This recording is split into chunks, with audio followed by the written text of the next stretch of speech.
Olá! Para nossa conversa de hoje, o material é um pouco diferente.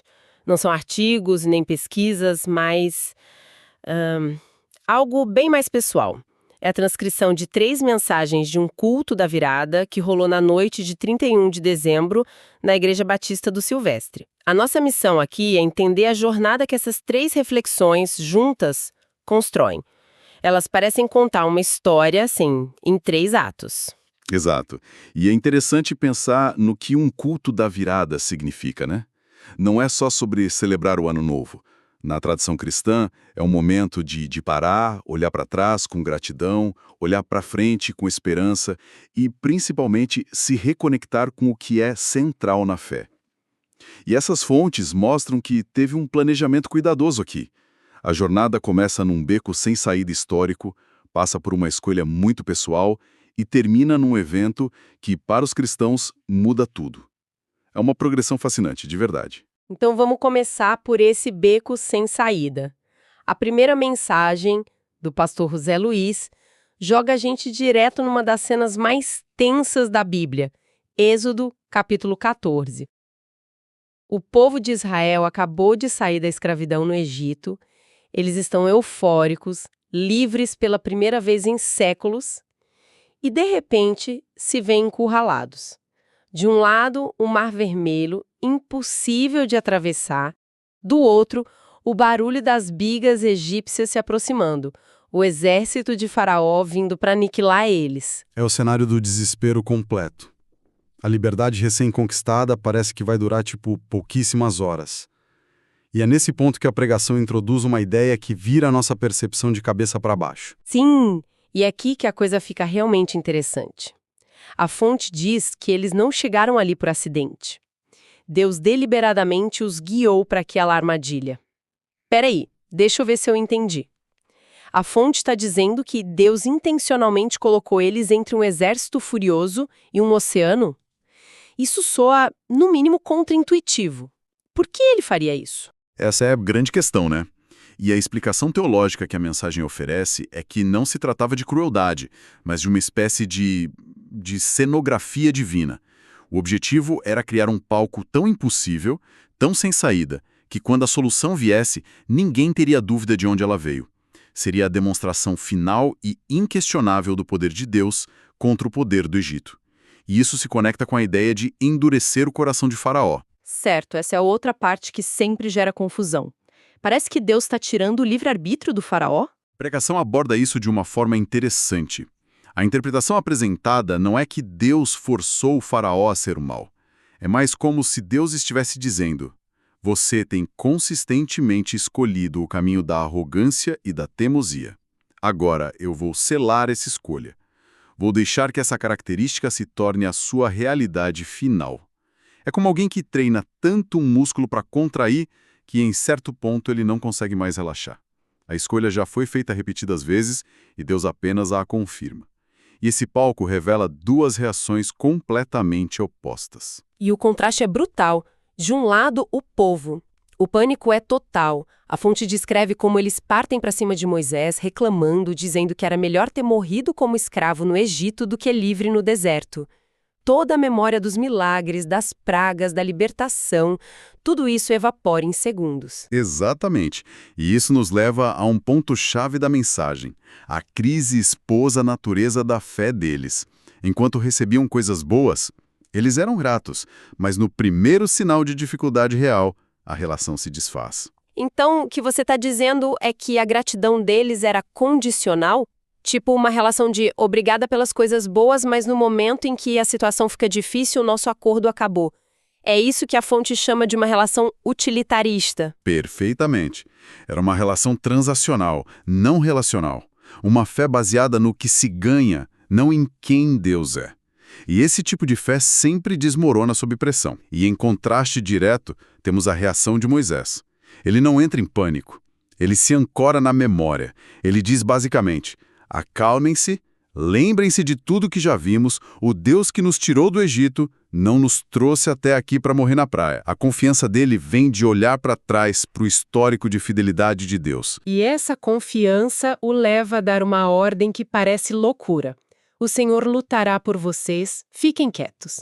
E no final, a ordem de Deus ainda mais estranha. Diga ao povo que marche. Marchar. Para dentro do mar. Exato. É o passo de fé definitivo. E a mensagem extrai uma aplicação final disso. A unidade. A travessia não foi um ato de salvação individual onde cada um se virava. Eles tiveram de marchar juntos. Os mais rápidos esperando os mais lentos, os fortes ajudando os fracos. Aquele momento de terror compartilhado e livramento coletivo não foi só uma fuga. Foi o nascimento de uma nação, a forja de uma identidade. Entendi. A primeira mensagem estabelece essa imagem grande, histórica da fidelidade de Deus a uma comunidade inteira, mesmo no caos. Mas, como isso se aplica a uma única pessoa, no dia a dia? A próxima mensagem dá um zoom nisso. É a transição perfeita. Depois de olhar para esse evento coletivo gigantesco, a segunda mensagem do pastor Alexandre foca numa escolha que é fundamentalmente pessoal e diária. Ela usa como base o Salmo 1, que a pregação descreve como sendo a porta de entrada para todo o livro dos Salmos. Antes de qualquer canção de alegria ou lamento, a Bíblia nos apresenta uma encruzilhada. 2 caminhos, 2 fontes de vida e 2 destinos completamente diferentes. E a descrição do caminho dos maus é muito detalhada, não é só sobre não andar com más companhias. A pregação descreve um processo, uma espécie de contaminação gradual. Sim, é uma progressão em 3 estágios. Começa com andar no conselho dos ímpios. Isso tem a ver com a mente, com as vozes que você ouve, os podcasts, os livros, as conversas que moldam sua visão de mundo. É o que você deixa entrar na sua cabeça. E o segundo estágio? Deter-se no caminho dos pecadores. Deter-se já não é mais só ouvir, é parar e participar. É a prática, o hábito. A visão de mundo que você absorveu começa a se transformar em ações rotineiras. Faz sentido. E o último estágio é assentar-se na roda dos escarnecedores. Esse assentar-se soa bem permanente. Porque aqui já não é mais sobre o que você ouve ou faz. É sobre quem você é. Você encontrou seu lugar, sua turma. Sua identidade é definida por aquele grupo que zomba dos valores do outro caminho. É a diferença entre visitar um lugar, começar a passar os fins de semana lá e, finalmente, se mudar de vez para lá. Que imagem clara! E qual é a alternativa a esse processo? A alternativa é o homem feliz, o justo. E a diferença fundamental está na fonte que o alimenta. O prazer dele, diz o Salmo, está na lei do Senhor. E a pregação ressalta que não devemos pensar em lei como um livro de regras empoeirado, mas como a instrução de Deus, sabe? Uma orientação viva. Meditar nela de dia e de noite significa que essa instrução se torna o filtro através do qual ele vê o mundo. É um diálogo interno constante. E aí vem as metáforas que são muito poderosas, a árvore e a palha. Extremamente. O justo é como uma árvore. E a pregação aponta um detalhe crucial no texto. A árvore foi plantada. Não cresceu ali por acaso. Houve uma intenção, um cuidado. E foi plantada junto a correntes de águas. O que significa que ela tem acesso a uma fonte de nutrição que não depende da chuva, não depende das circunstâncias externas. Por isso ela dá fruto na estação certa e suas folhas não murcham. A sua prosperidade não é necessariamente material, mas é cumprir o seu propósito de ser. Nossa, e a imagem da palha em contraste é devastadora. É sim, porque a palha não precisa de um evento cataclísmico para ser destruída. O vento, algo natural e constante, simplesmente a carrega. Porque ela não tem peso, não tem raiz, não tem substância. O vento apenas revela a vacuidade que já estava lá. A mensagem é que as pressões da vida não necessariamente nos destroem, mas revelam do que somos feitos. Isso dá muito o que pensar. Sobre as coisas na nossa vida que parecem sólidas, mas talvez sejam só palha, esperando um vento mais forte.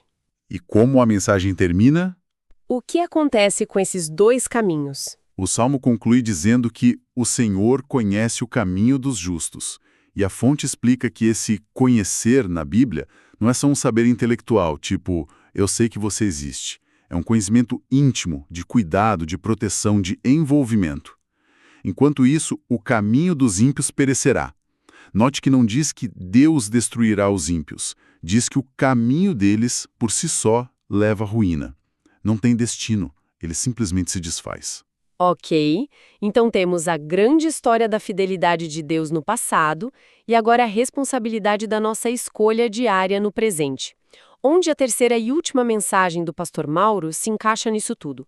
Qual é a peça final do quebra-cabeça? A terceira mensagem nos leva ao evento que, segundo a fé cristã, conecta tudo isso. Ela nos leva para a cruz de Cristo, apresentado como a grande virada da história.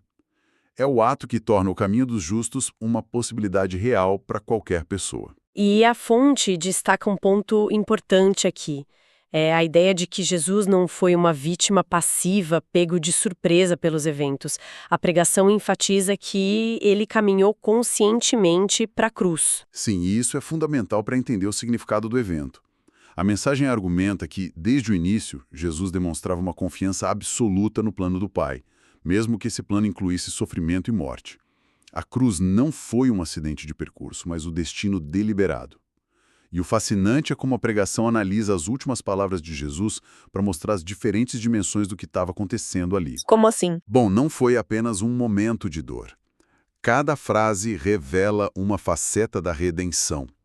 Há palavras de perdão, Pai, perdoa-lhes, pois não sabem o que fazem, mostrando que a misericórdia estava no centro de tudo. Há palavras de salvação quando ele promete o paraíso ao ladrão ao seu lado. Há palavras de cuidado quando ele entrega sua mãe aos cuidados do discípulo João. Mostra sua humanidade até o fim. E também há palavras de agonia, de dor profunda. Sim, o grito de Deus meu, por que me desamparaste? Revela a profundidade da separação e do sofrimento que ele estava suportando. Mas o clímax, o ponto de virada, está na declaração final. Está consumado. Essa frase sempre me soou como um suspiro de alívio, tipo, ufa, acabou. Mas a pregação dá um sentido completamente diferente, né? Totalmente diferente.